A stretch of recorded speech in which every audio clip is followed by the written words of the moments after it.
Welcome to another episode of Exercise Matters with me, Randall Cooper. And me, Mick Hughes. Support for today's episode comes from Premax Performance Skincare. If you're active, you focus on strength, endurance and recovery. But what about your skin? Sweat, friction and the elements take a toll. That's where Premax comes in. High performance skincare made for high performance people. From recovery creams to anti-chafe balms, massage creams to exercise-specific barrier creams, we help your skin go the distance. Keep your skin as fit as your body with Premax. Available now at premax.co. And support for today's episode also comes from Learn.physio. Health professionals, are you staying ahead of the game? Learn.physio brings you cutting-edge education from world-class experts in sports and musculoskeletal medicine. Online courses, hands-on practicals and expert resources backed by the latest evidence and designed to fit into your busy schedule. To be your best, you got to learn from the best. Get started today at learn.physio. I think we're great physios. That's the number one thing that people have got to realise here. We are not polished radio presenters at all. 6 episodes in and we're still stuffing up our lines. 70. We're at 7 now. So 7? Yeah, this is number 7. 7? Have we cracked the 500 mark yet? We must be on our way to 500 followers, surely. Yeah, I think we have. So maybe we need to keep that quiet or we'll start getting calls. Yeah, we might get asked to, go on the Human podcast or, something big to, who knows? Who knows? The world's our oyster, mate. Let's just keep on going. Maybe we'll get big enough that they can come on ours, so we'll see. Yeah, true. Have you got any good reviews? Have anyone emailed and reached out or had any kind messages? I've had plenty of personal kind messages coming back saying, we just love what you're doing. And particularly for the health professional community that, in the first episode, if people realised that both Mick and I kind of divulge, why we want to do this. And part of it, I think, is that for health professionals, we've got to have an understanding of what people want to go back to. The exercise and activity and the issues that they face. And for that reason, I've had some people come back and say, it's really helping. Like it's good to understand this, and particularly that you're doing it in roughly half an hour kind of segments is pretty easy to kind of digest, during my commute. Lovely. Well, I got an email the other day. Yeah. Got an email from an engaged listener.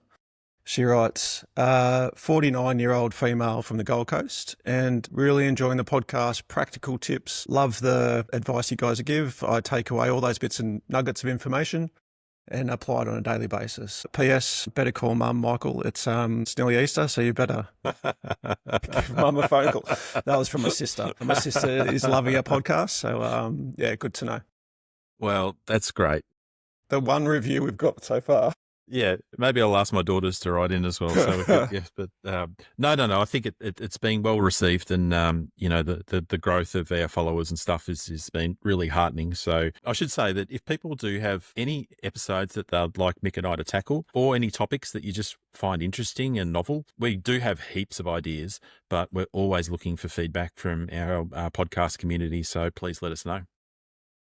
So today's episode, Mick, we're going to talk about wearable technology. So for a lot of people, that's kind of like their smartphones, their smartwatches, but there are some other devices as well. We did an episode talking about sleep and how you track your sleep. And I'm interested, before we kind of get into the details, like do you do this with a watch or with a ring? And if you do, like what else do you use your watch for? Obsessed by checking my sleep scores every morning. We talked about this. I'm having competitions with my wife every night. She got really cranky the other day because she had a really crap sleep score, and it was because she had really poor quality deep sleep. And while I had an hour and a half and she had 30 minutes. I use it routinely. I use a watch. I've got a Samsung Galaxy, not paid promotional talk, even though Samsung can happily send me some stuff. I'll happily take it. But I've got a Galaxy watch. I wear it every night. I routinely, use it for just checking sleep quantity, sleep scores. I've also been really paying attention to lately exercise. So heart rate measures when I'm exercising, specifically recovery after my recovery heart rate. What does it do after I kind of reach my peak kind of moment in a high intensity block? How quickly does it come down? obviously steps per day, trying to look at, how active am I am regularly. They're probably the big ones that I'll routinely look at. But I know with my sleep, for example, you can check out your heart rate variability. It can check out breathing, respiratory rates, body temperatures. So much stuff is at literally in the palm of your hand these days. I remember years ago how, I guess, heart rate monitors, you had that chest strap across your chest when you exercised, and it had to be connected to that particular machine, and you'd get the numbers. That's as high tech as we probably ever had it in a general population sense. But now it's just so readily available in every smart device. It's really cool. And I think our exercise habits are changing, and sleep habits are changing because of just the accessibility of it all. Yeah, I agree with that. And I've got a Garmin and I've had it for a while. And I think the main thing that does for me is that I just call it my accountability device. So I track everything, but on the Garmin, I don't know if you get this on the Samsung system, but Mm. you can have what's called intensity minutes. Basically, Oh, it's like if your heart rate's under about 110, 120 for me, 1 minute of exercise equals one intensity minute. And then once you kind of pop over that 120, then you get 2 intensity minutes for every right. 1 minute of exercise that you do. Yep. So I set mine at 300 each month, each week, sorry, I should say. And yeah, it's if you go under it, you get a blue bar. If you go above it, you get a green bar. Yeah. And I'm pretty pleased to say that I've just got green bars for the last 12 months. And I just want to keep that kind of rolling unless I get sick. Yeah, it is. Yeah. I just find it's a That's great way to that's keep awesome. looking back to say, have I been consistent with my exercise and for my health and getting it done? And the watch allows you to do that for sure. Yeah, I hear stories often, and I think my family members are very, so my mum and my dad are especially are very tuned into how many steps they take. That's kind of like their barometer for daily movement, daily success. And there's Yeah. been many times where they've come to visit, and if they haven't achieved their 10,000 steps in the day, they will just randomly go, and this 8 o'clock, 9 o'clock at night, they'll check their watch and go, oh, geez, we're 1,000 steps short. Off they go for a walk around the block to make sure they're 10,000 steps done. That's just, how finely tuned people are to making them accountable. Yeah, you see that also we people who are running around like the tan here in Melbourne, for instance, and you see that their watch doesn't quite get the whole run, so they run little circles for for about 30 seconds to make sure they get their distance in. But maybe that's becoming a little bit Mm. too obsessive over it. But Yeah, too obsessive. now, there's three areas that I'd like to kind of discuss as far as the wearable technology goes. So the first area is wearable technology in elite athletes, Hmm. and it is a subset. There are some unique devices there, and I think that it's just interesting for a lot of people who are listening to this podcast to know what the elite's actually using, and also Mm. why they're getting this data.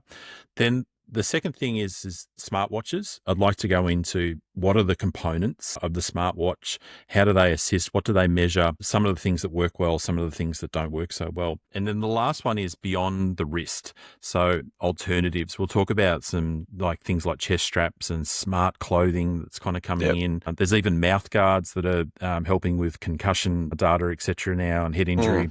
So it's just exploding. And I think that we're at the tip of the iceberg, even though wearables has been around for 50 years. This last kind of 5 to 10 years has just been amazing.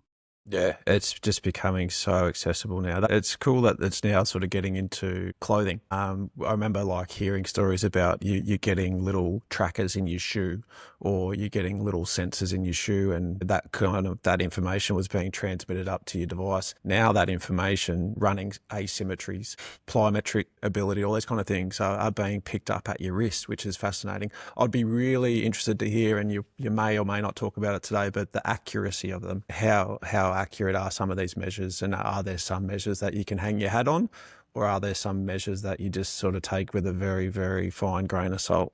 Yeah, let's get into that. So we'll talk about elite athletes, and they've very much been early adopters of wearable technology for a while. And the thing that they will use them for is to do a few things. They'll look at for real-time monitoring. So whilst they're actually participating in their team sport or their triathlon or whatever, they can get real-time data, which is really valuable.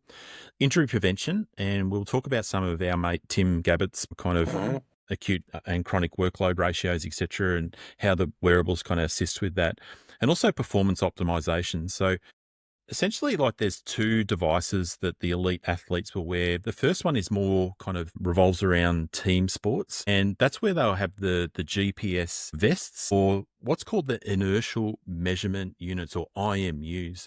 Hmm. And these devices will track distance, speed, but also importantly, impact as well. So for those who are in Australia who are listening to this, people may have seen it otherwise, but they usually the athletes will wear almost looks like a sports bra.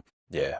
And in summer, the footballers, you always get a few funny comments when they don't have any shirt and they've kind of got their catapult vest on as well. But the IMU sits in like just behind kind of the back of their neck in these devices, and it works via a number of kind of mechanisms in there, but essentially like it'll track your speed and your dis, but the impacts is also really important, and Yeah. particularly for a sport like rugby or AFL football and gridiron or American football, NFL.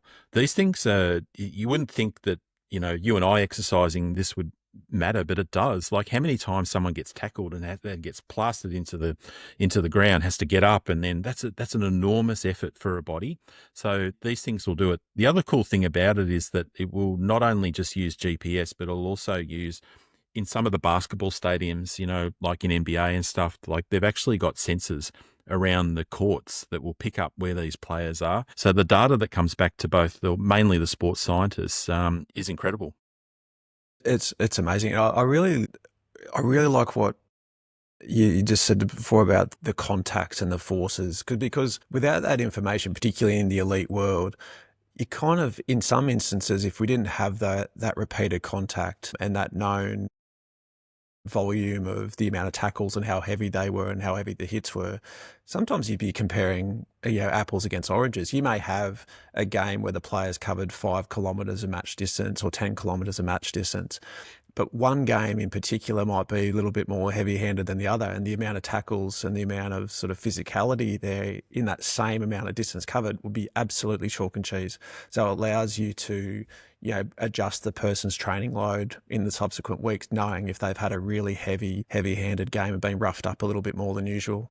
Or that, like we saw this in AFL quite often where the team would lose on the weekend and the coaches would be furious that they weren't physical enough. And for the next two training sessions, it's all about physicality and Yep. tackling. And you Yep. think, oh, well, they didn't do a lot of running this session. They just essentially smashed each other. And it's like, well, that doesn't count, but it counts. And it can Yes, be very it does. physically taxing. And that all kind of gets essentially consolidated into one set of data, which is now, for the elite teams is very valuable, so they can assess what that total player load is now. And Yes. it's Yep. changed enormously in the last decade.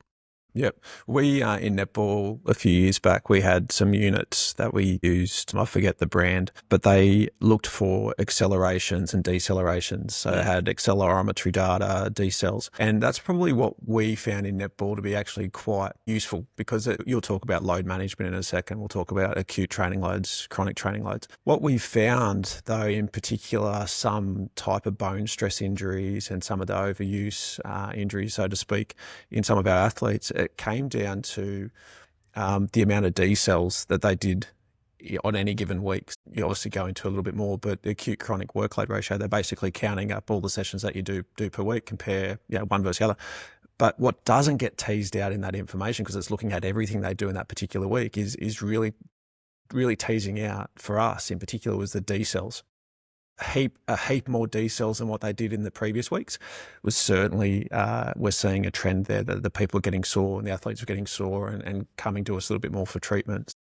It's great that this stuff is now extending purely behind and beyond distance covered, which is usually what the GPS trackers used to only be able to do, 10, 20 years ago. It's a little bit different for the endurance athletes. So the endurance athletes are very much more about the GPS watches. So they will measure particularly their heart rate and what's going on with their heart. They'll connect with power meters. So for the cyclists, they'll actually have power meters on their cranks on their bikes so they can see what their wattage is, etc., as they're kind of pushing through. And for a Tour de France, cyclists, like what their watts are is literally the Bible by what they swear by. But one of the most interesting things that's coming out in the research, and I'll talk about it a couple of times in this episode, is that the heart rate monitor that's in your smartwatch is not super accurate. And there's a lot of motion artifacts that can kind of come in, i.e. extra movement. If you're swimming or your arms are flailing around with your sport, for instance, that can kind of make your heart rate data inconsistent and not right. So chest straps has been shown to be like the gold standard for heart rate. And this was borne out in a study by Bourdon, in 2017. And it was a consensus statement monitoring athlete training loads, which was published in the International Journal of Sports Physiology and Performance. And this was essentially a paper that kind of put everything together. And they did talk about that the data for wristwatches wasn't quite there. It is 2017, I should say. So we're 2025 now. So what we've seen in the research since that point is essentially like a splitting of now everything's going sports specific. So I think that in those early kind of 2010 years, the data was all around, it was quite ubiquitous.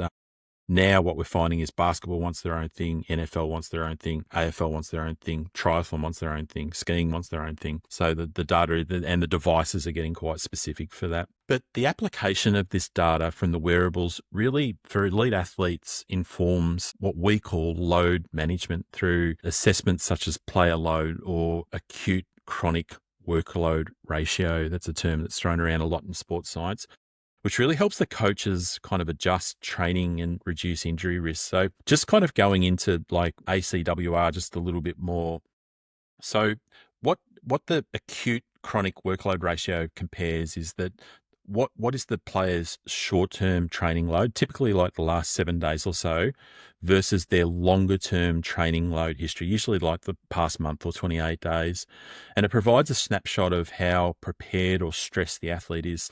Normally what we try and do is kind of have a player that roughly can vary a little bit between what their baseline chronic workload is, but not a lot. And that sweet spot seems to be between about 0.8 to 1.3 of their baseline load. Helps keep them in the zone that they don't get injured. And there's plenty of research around this. We will go into this in greater detail kind of like later on. Conversely, a high ratio of greater than 1.5 indicates a sudden spike in that training workload, which is consistently associated with injury risk in multiple sports as well.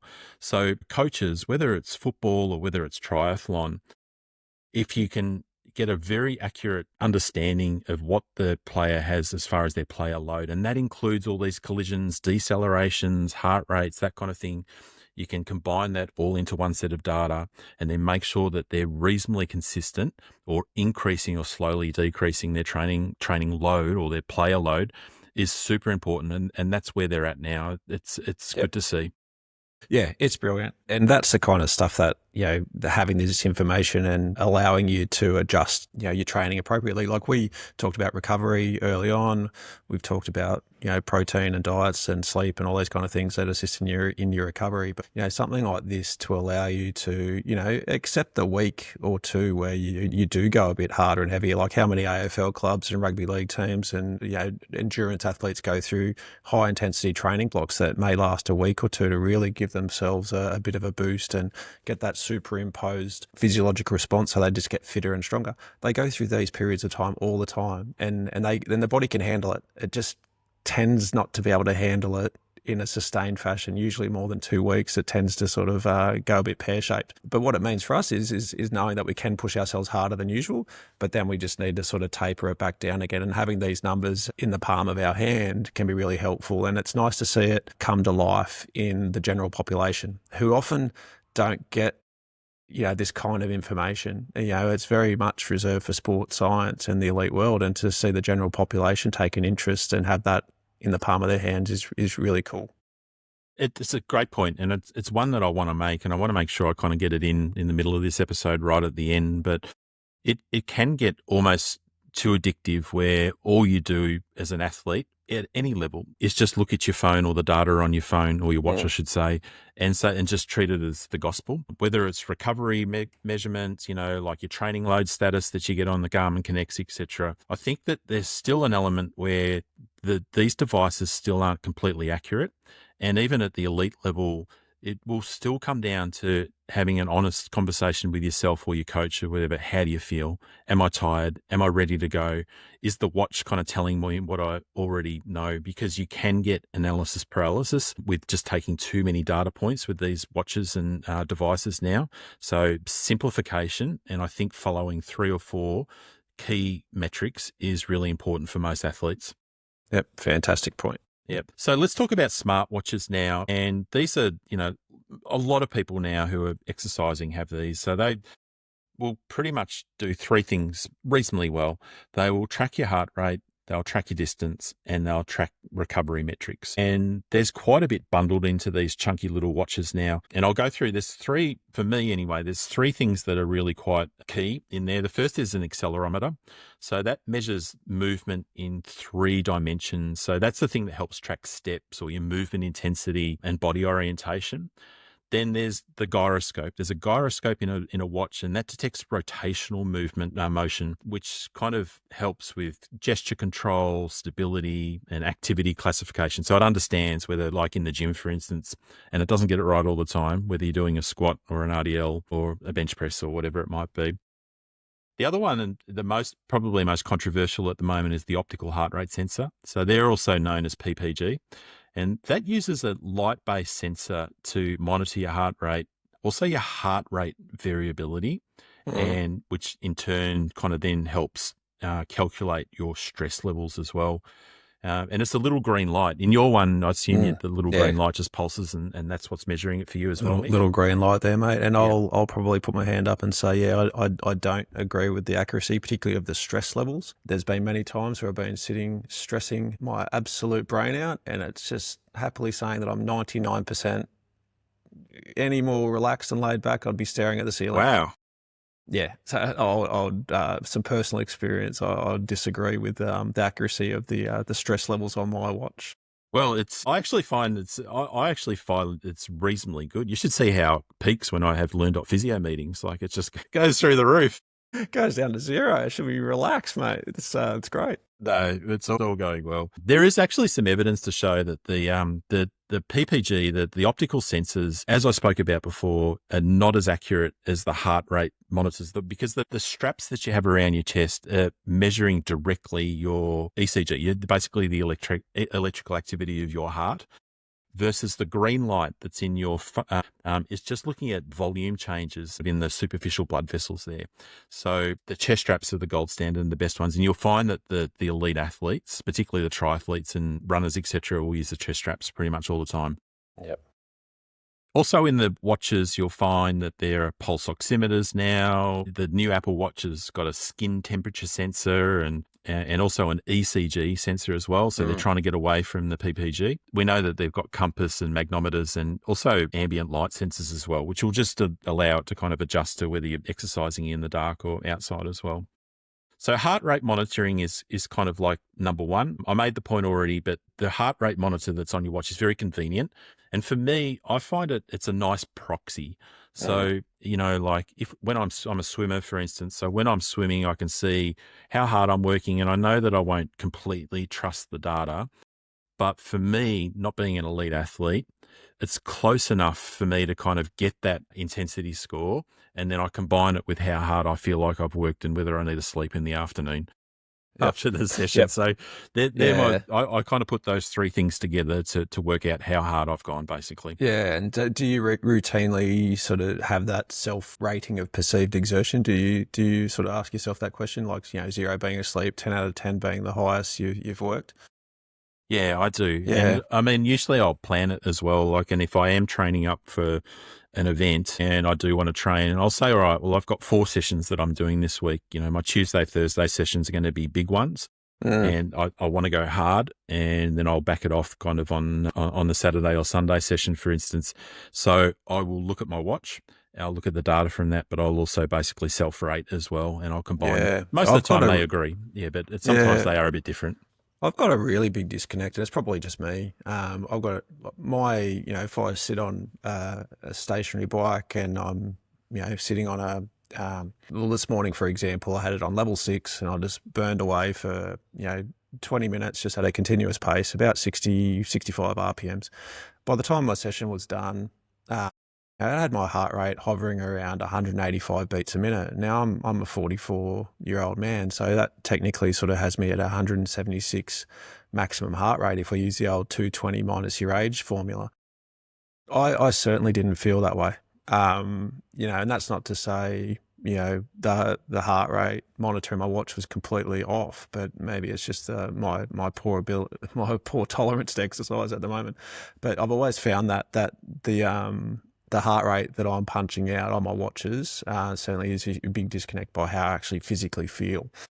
So I certainly am a big proponent of that rating of perceived exertion. Yeah, and I think that's the takeaway for me is that the heart rate on your watch or what ends up being on your phone, take it as a roundabout measure. But if you're an elite athlete or you really want to be quite precise with it, get yourself a chest strap. So that's number one.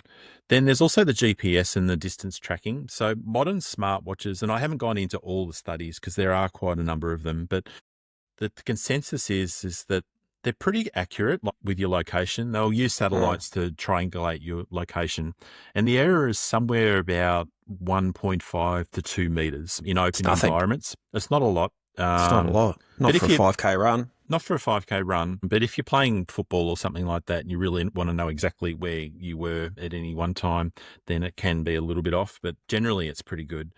But the accuracy does drop when you're in urban environments or when you're in kind of bushy or forested kind There. of settings as well. So I see that when I walk through Melbourne CBD, or that it goes completely off a tangent at times. And again, if You'd yeah, imagine it'd be a bit more sharper and a bit more precise in the big cities with all your well the technology buildings tower, all your towers and all no your the satellites that fly above. the buildings get in the way.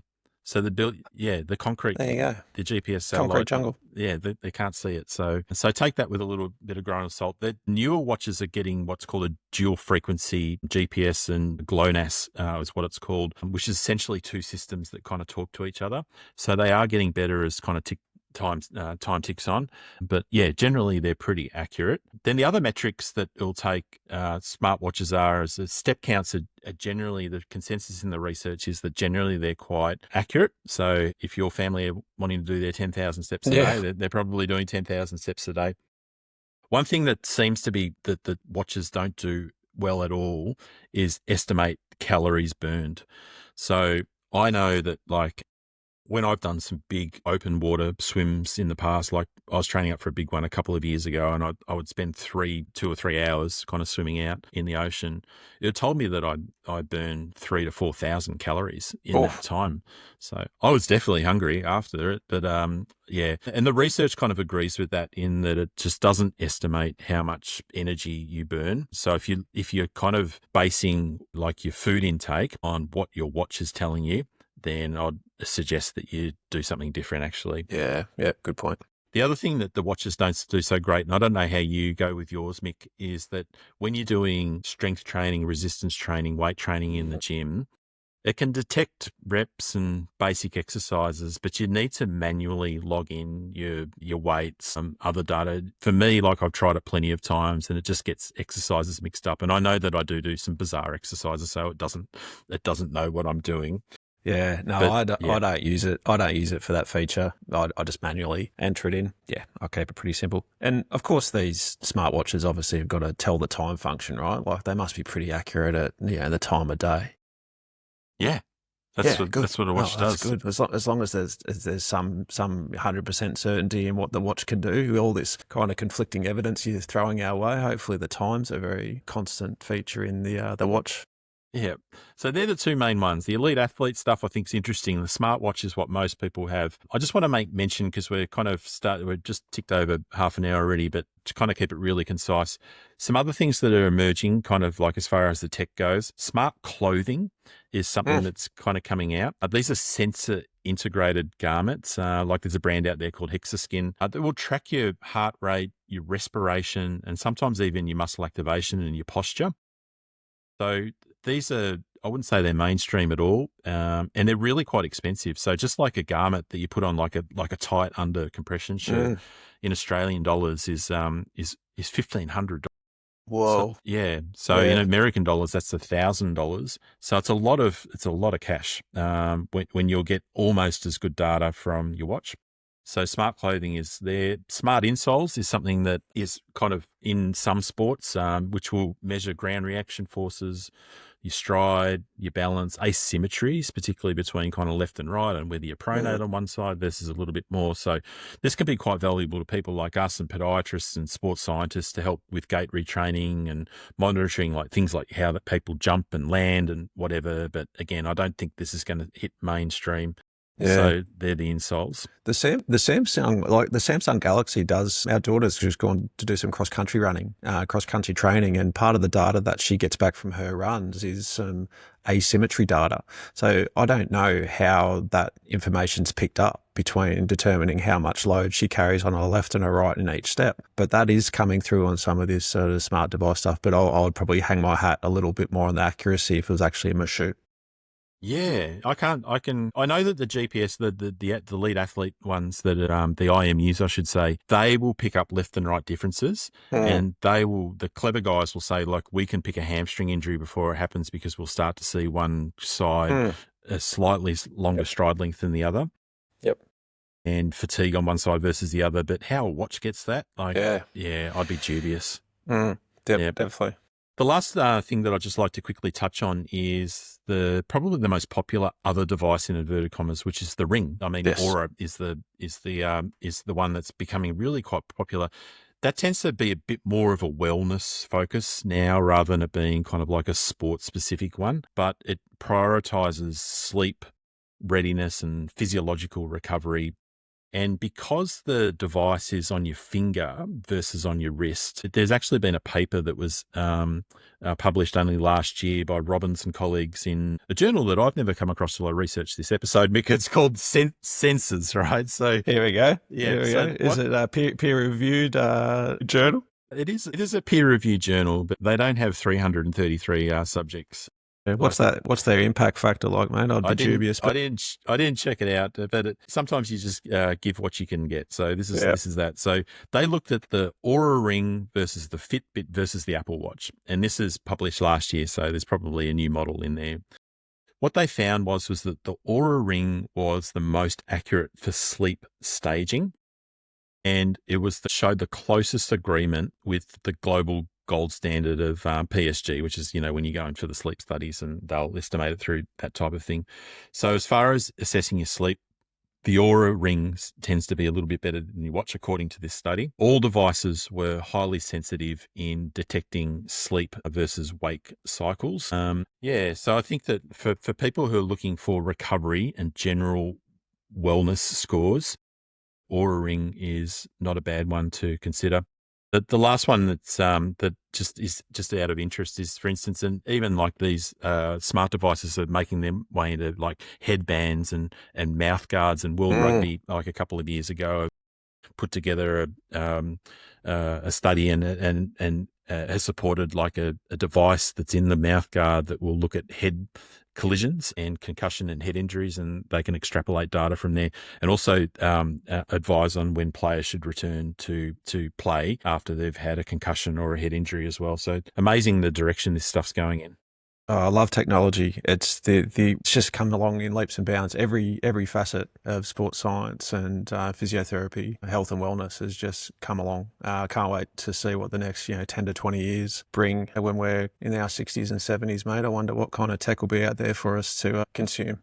It is amazing. Anyway, we've kind of gone a little bit longer than we'd like to, but it's been a standard good practice, discussion. Mate. We like to go a little bit over. Sorry, listeners. We'll try and tune it to 30 minutes next time. Yeah. Anyway, I'll wrap it up. So thanks again for tuning into another episode. If you enjoyed this chat, make sure to subscribe, leave a review. Would love those reviews, other than Mick's sister, and share it with your mates. A quick disclaimer: this podcast is for educational purposes only and not medical or individual advice. Always seek guidance from a qualified health professional for your specific needs. A big thanks to our sponsors, Premax, high performance skincare for high performance people, and Learn.physio, world class education for health professionals. Catch you next time. See you guys.